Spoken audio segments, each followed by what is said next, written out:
Hey guys, so I've got another Beaver Lake to make. That rhymed. Excuse me. And I figured I could maybe talk a little bit about working narrow preforms. I mean, this thing isn't super narrow, but it's what I would consider to be a narrow preform. Or biface, you know. So the key is having steep edges to remove mass without losing a lot of width, or without losing a lot of width or a lot of your edge. Because if you're striking off a real steep surface, you're just not losing that much width or edge. So I don't have a lot of those here. Over here I could probably deepen it up a little bit by shearing that down. And that gives me a pretty steep area there.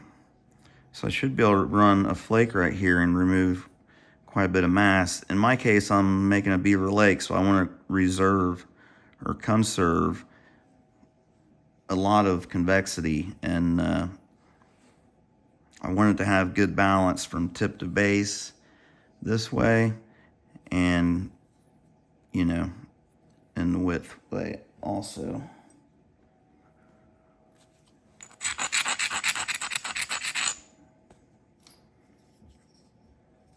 I guess I'll just use my lead-filled copper.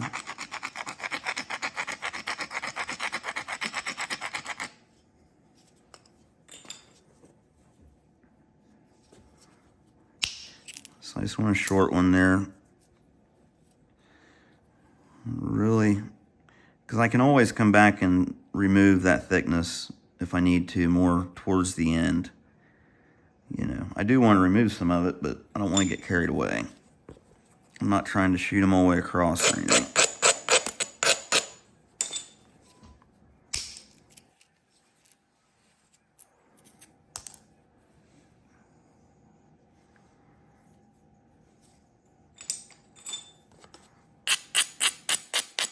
Let's see, I've got a lot of mass down here, a lot of thickness, so go ahead and start working that out of there.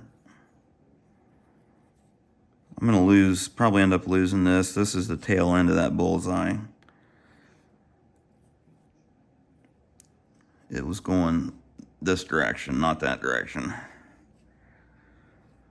So, but you never know, it might go in there a little deeper than I think. I'll try to work towards that side a little bit. I need to clear some of this out of here. It's kind of wormholes, they call that. It's like little wormholes in there.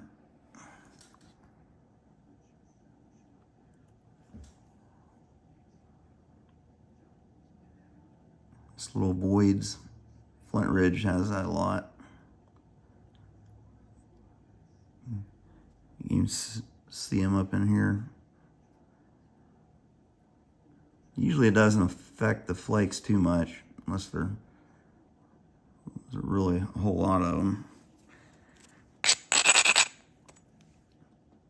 Zoom back out, Brad. Don't forget to zoom back out.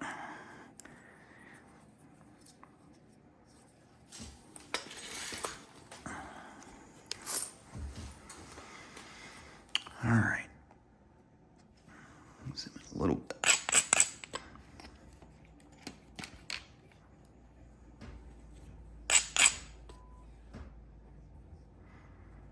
I'm going after this one. Remove. Okay, so what I'm doing here, I'm in a hurry, I think, and I need to not be.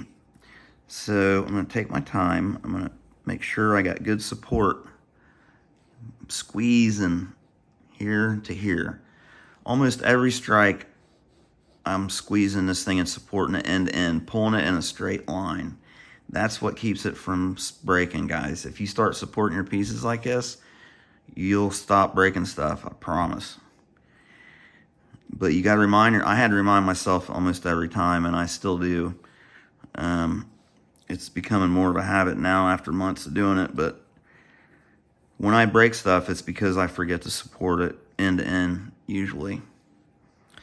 The rest of the support is nice around the sides and stuff too, and you got to support the leading edge to keep it from dropping when you hit it.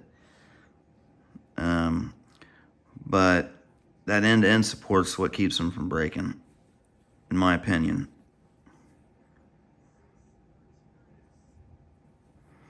So I got my good support. I'm going to reach way back here with my middle finger. I cut that knuckle all the way to the bone the other day. Straight to the bone.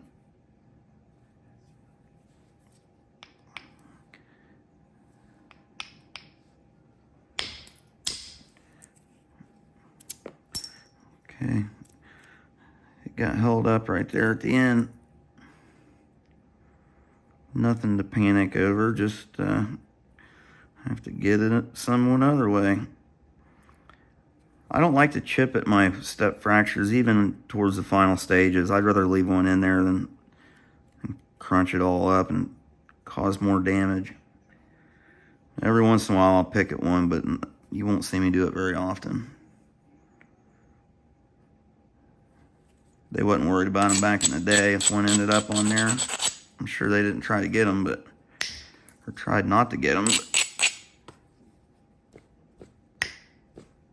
Oh, come on. There we go.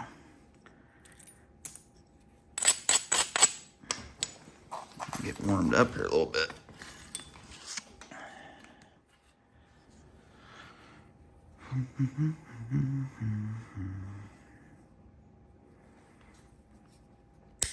So working these narrow preforms. Okay, like I said, those steep edges are nice. And you notice I'm not trying to do too much at once. I'm just working at it. Not panicking because it's narrow. I'm not even thinking about that.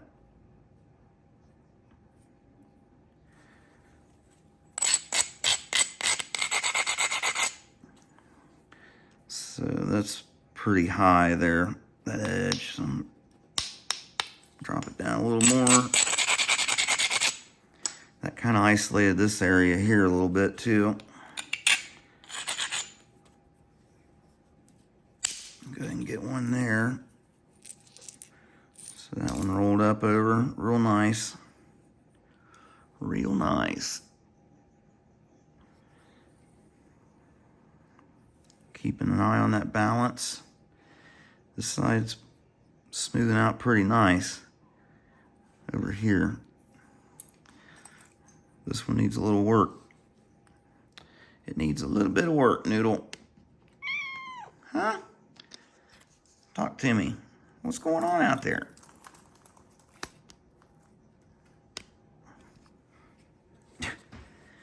You and your tail, I tell you what. She's got to make her appearance every video. Somebody commented on the last video I made and said, you ought to start calling your Flint Knapping sessions Napping with Noodle. Probably change the channel name to Napping with Noodle.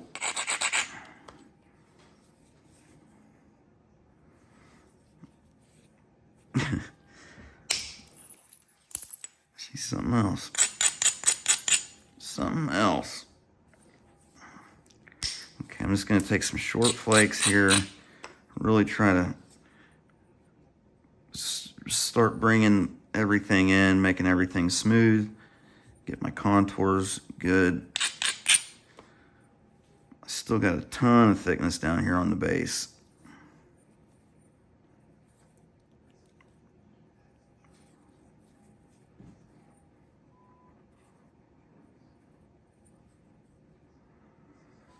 But really my edge is pretty much centered within the piece. I just need to remove a little bit of mass right in here, and the rest of that I can probably get away with getting it from the edges to the margins. Just barely damage that edge. When you put these little step fractures in the edge, these little stacks, you know, the flake breaks off, and then the one under that breaks off, and then the one under that, and then the one under that. And what that's doing, the reason that those flakes are breaking off is because that bulb can't form in there after one of those flakes break off, because the fracture is actually going, some of them more than others, but that fracture is going into that stone this way, straight in like that. Let me see if I can draw it.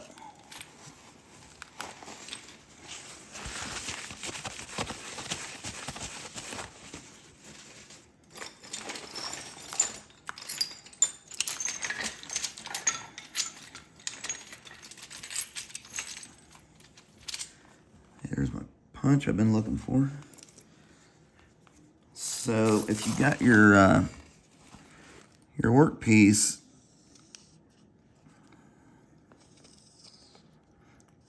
this is your edge, right? When you try to take a flake and it breaks off,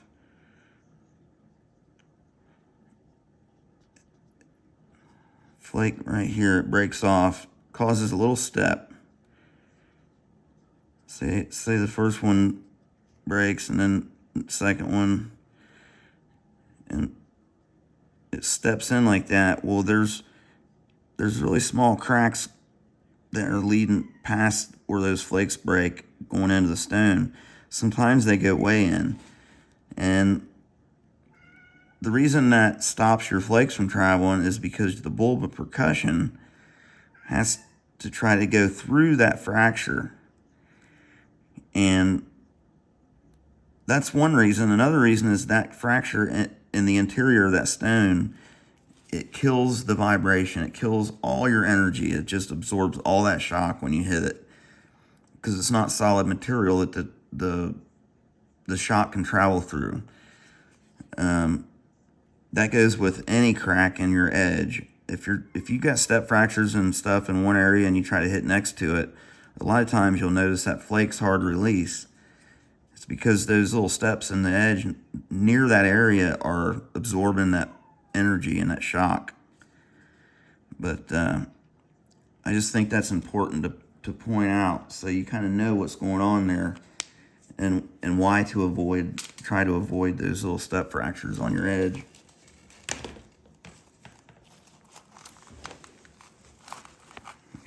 Find my preform now.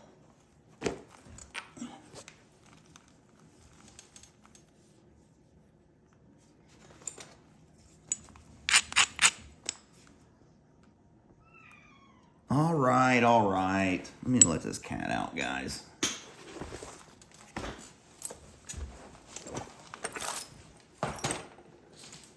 You are something else. You know that?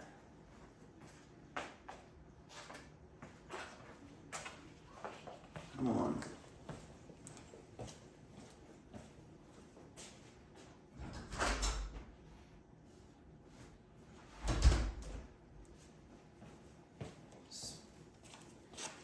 She rules roost around here. I think she does.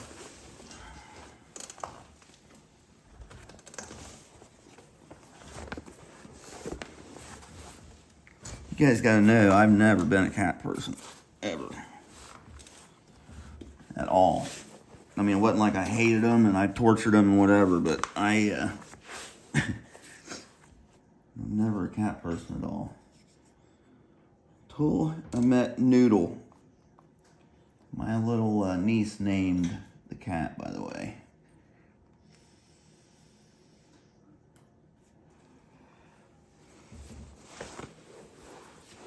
I kind of dig it. I think it's pretty groovy. Now I lost my preform again. There it is. All right. Back in action. Okay, hopefully that little lesson was worth the wait.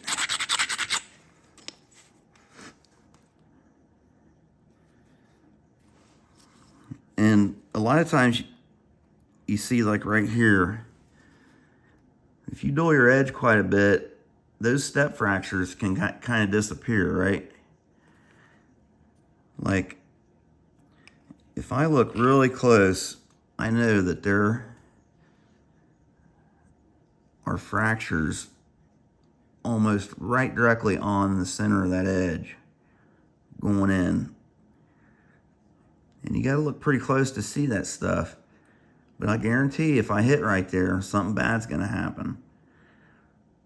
You know, I might be able to grind it enough and hit up on the edge high enough to undercut that.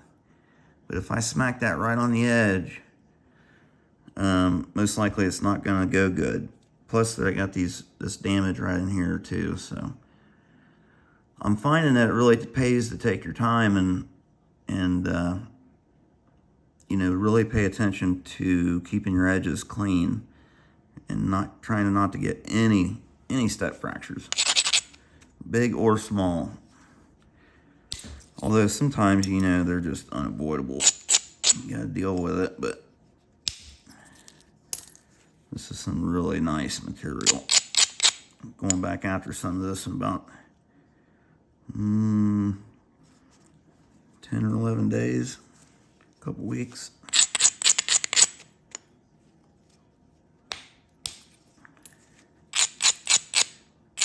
Trying to get rid of this damage here.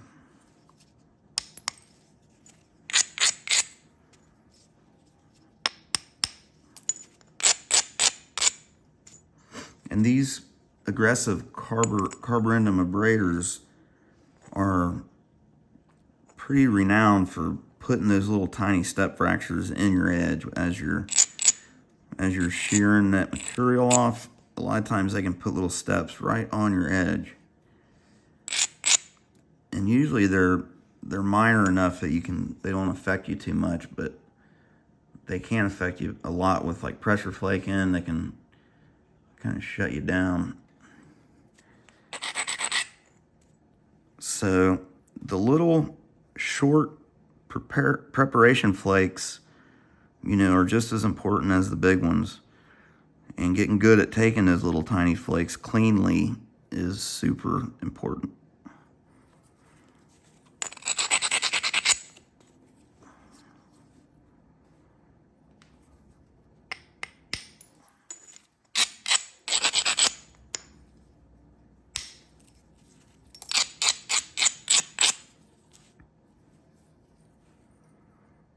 And what I can do is kind of set my contours and my convexity and my balance on this side, get this face looking good, and then just flip it over and match this side to that side, basically. Just take everything down to that. Instead of working back and forth, that is one way to do it. I kind of prefer to do it all at once, little by little. I think it gives you a little more control that way. Sometimes I'll set one side and then just bring the other one all the way down to it.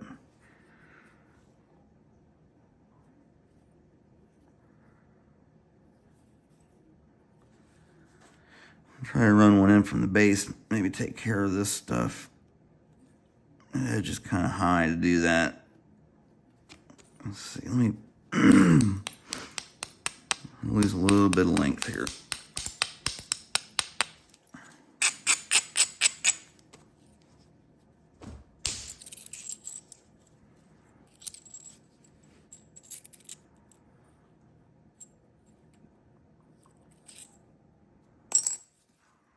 Okay.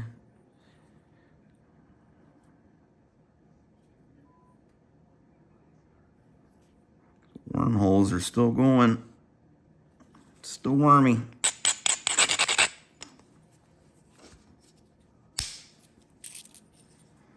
I just need to dull that little bump that's sticking out that platform enough to where it'll support that flake and it won't crush when I hit it with this copper. and developing a feel for how hard you need to hit and how much you need to dull and the contours you need and stuff is something that just gonna have to come with practice. It's just familiarizing yourself with the edges and the contours, knowing what looks good and what'll support, you know, give you the results you want, and what looks bad and is just gonna crush and do all kind of bad stuff.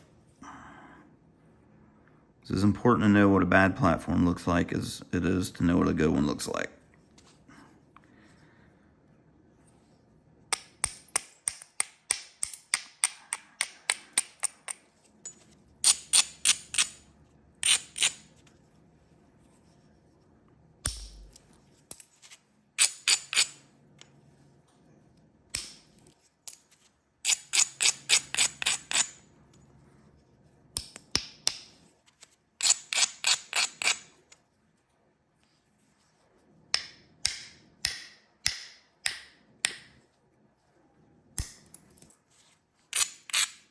Catching less and less of that edge.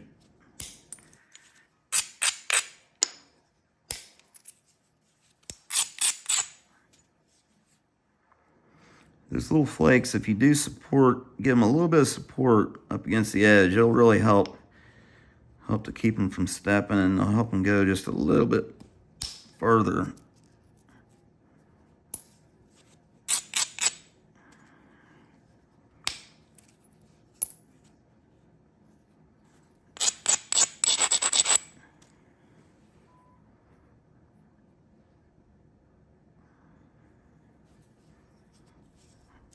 Okay, this edge is all beat up. I can see that, so I'm gonna try to just knock it off there and get it to fold away.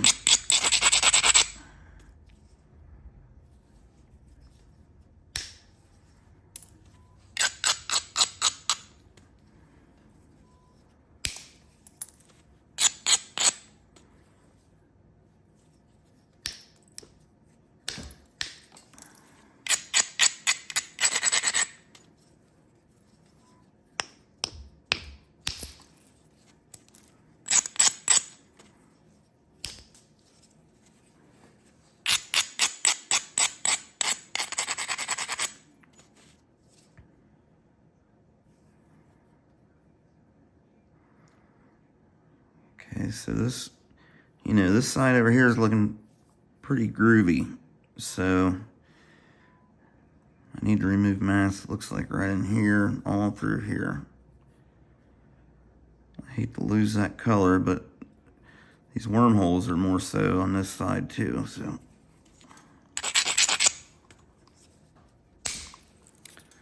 Go ahead and try to rock a good one across there and remove some thickness. Helps us out a little bit. So this area right in here looks like it's kind of isolated enough to get one right through there. It's not ideal, but I think it'll go. Especially if I support it well. Just barely went, it broke right there. If I wouldn't have been supporting that flake, probably would have stepped right there.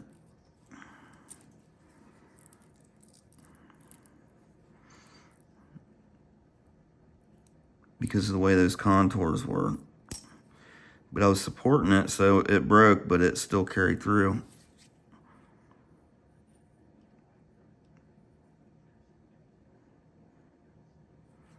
The only time I really don't support a flake nowadays is when it's going into a big flat area. I support them almost every shot, I think.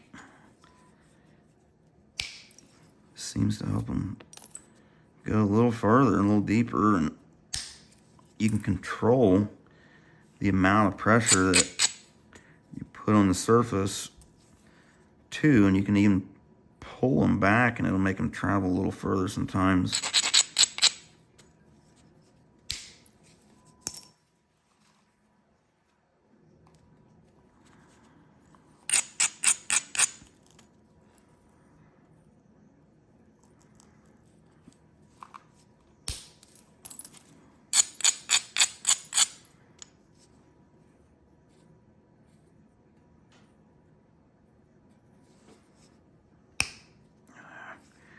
That's all wrong. I shouldn't even hit that. It's just too constricted in there. This is in the way and this is in the way. My fingernails are dirty.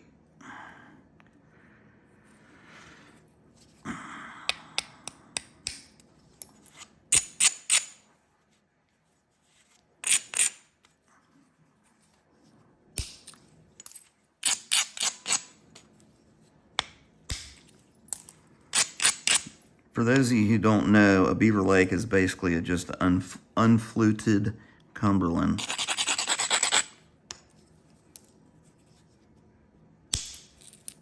I think almost everybody should know what a Cumberland is. One of the most sought after points that there is.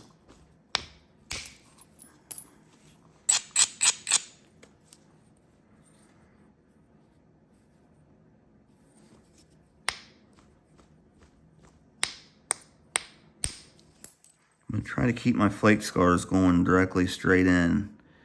I'm not trying to angle them because for whatever reason the paleo people did that a lot. I'm not sure why, but they did, so.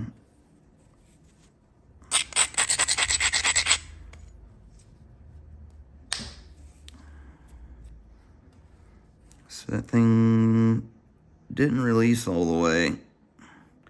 I could probably peel it out of there, but I think if I hit it again, actually I think if I hit that again, something bad might happen. Yeah, it didn't hinge out too bad at all.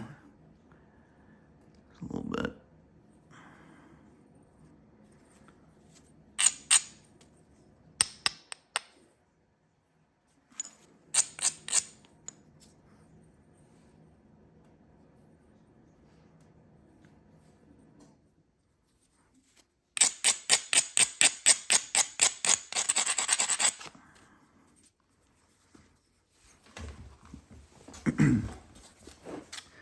So this edge is kind of low.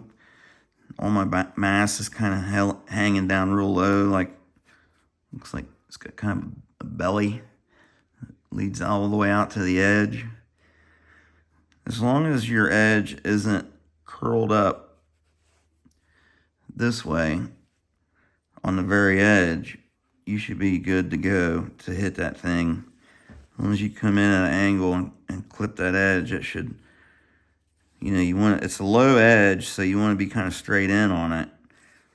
Get that fracture to really carry through there.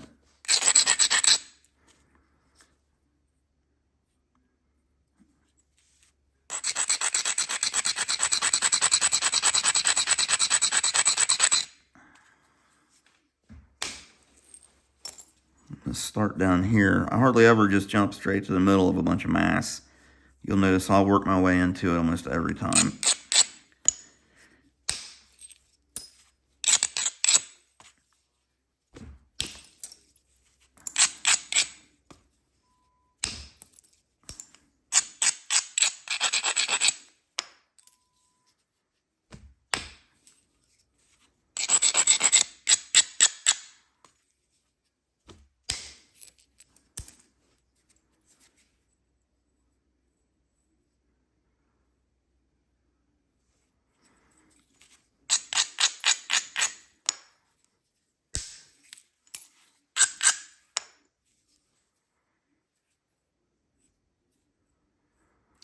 Okay, so I did quite a bit of explaining in this one, and I think there's some really good stuff in here. So I'm going to go ahead and stop this here. It's going to take me a long time to finish this thing out. But this is a half-hour video, so it's got a lot of good info in there, and I don't know what I'll call it yet, but maybe I'll start another video and do a part 2 to finish this out. Maybe not. But so I think there's some good tips and stuff in there. I'll review this and I'm not sure exactly all what I talked about, but I think I got some good stuff in this one. Some good pointers, good tips, guys. So thanks for watching as always, and catch you guys on the next one.